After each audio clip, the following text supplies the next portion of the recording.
कांग्रेस के संविधान बचाओ का जवाब अब संसद के भीतर आपातकाल को सामने रखकर किया जा रहा है। इसको लेकर के एनएसयूआई का बड़ा प्रदर्शन है और हम ये सवाल ग्राउंड पर इसलिए पूछ रहे हैं कि संविधान बचाओ का जवाब आपातकाल सत्ता पक्ष की तरफ से दिया जा रहा है। ऐसा भी ये अभिभाषण में स्पीकर की तरफ से चर्चा हो रही है कि आप लोग संविधान बचाने की बात कर रहे हैं, सरकार करिए कि आपातकाल संविधान पर सबसे बड़ा हमला तो कांग्रेस ने किया था, उसको क्यों नहीं याद कर रहे हैं? क्या जवाब आप लोग? आज लड़ाई संविधान बचाने की लड़ाई तो चुनाव में लड़ी गई थी और देश की जनता ने संविधान बचाया भी है। आज जो हमारी लड़ाई है वो है शिक्षा बचाने की, क्योंकि शिक्षा विरोधी नरेंद्र मोदी हैं।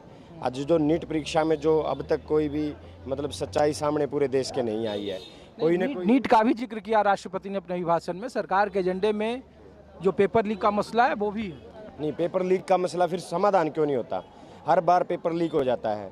हर बार तैयारी किए हुए युवा जब पेपर में बैठने जाते हैं वो लीक करके उसको कैंसिल करने का काम करते हैं। ये एक लीक, जो पेपर लीक का जो मामला है, ये सरकार की सोची समझी चाल है कि युवाओं को जो भर्ती, जो नौकरियों जो देनी होती है सरकार वो नहीं दे रही और बार बार पेपर लीक करके उनको टालने की कोशिश कर रही है। ये हमारी लड़ाई है। आपका क्या जवाब है? संविधान बचाने की लड़ाई आप लड़ रहे थे, अब आपातकाल की चर्चा सत्ता पक्ष की। संविधान बचाने की लड़ाई लड़ रहे हैं। हमारा मोटिव क्या है? हमारे देश को बचाना है। जो ये देश के लिए तो खतरा पैदा कर रहे हैं ना बार बार, उसको बचाना हमारा। हमें भी अपने युवा जो नौजवान साथी हैं उनको बचाना है जो बार बार ये बताइए, संविधान बचाते बचाते अब आप पर ही आरोप लग रहा है आपातकाल का कि संविधान तोड़ने का सबसे बड़ा तोहमत कांग्रेस पर था। पहले जनता ने संविधान की लड़ाई थी, संविधान बचाया जनता ने, बीजेपी को 240 पे ला दिया। अब नौजवानों की लड़ाई है, ये शिक्षा को बचाने की लड़ाई है। ये सरकार किसी को नौकरी नहीं देना चाहती। नौकरी को डिले करने का सबसे तरीका है कि पेपर को लीक कर दो, पेपर फिर दोबारा होगा फिर लीक कर दो। लीक का भी जिक्र अभिभाषण में किया, सरकार के एजेंडे में है कि उस पर सख्त कार्रवाई होगी।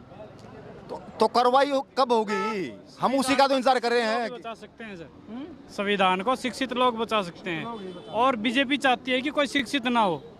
ये जो युवा पीढ़ी है ये एक मजदूर की तरह उनके लिए काम करे, जैसे वो बोले वैसे ये पीढ़ी बोलती रहे। धन्यवाद। तो ये तस्वीर आप देख रहे हैं कि यहाँ देखिए पेपर लीक, सरकार हल्ला बोल, संसद का घेराव और ये पूरा जो जंतर मंतर का इलाका है वहाँ पे एनएसयूआई ने एक बड़ा प्रदर्शन किया है और सरकार पर हमले बोले हैं।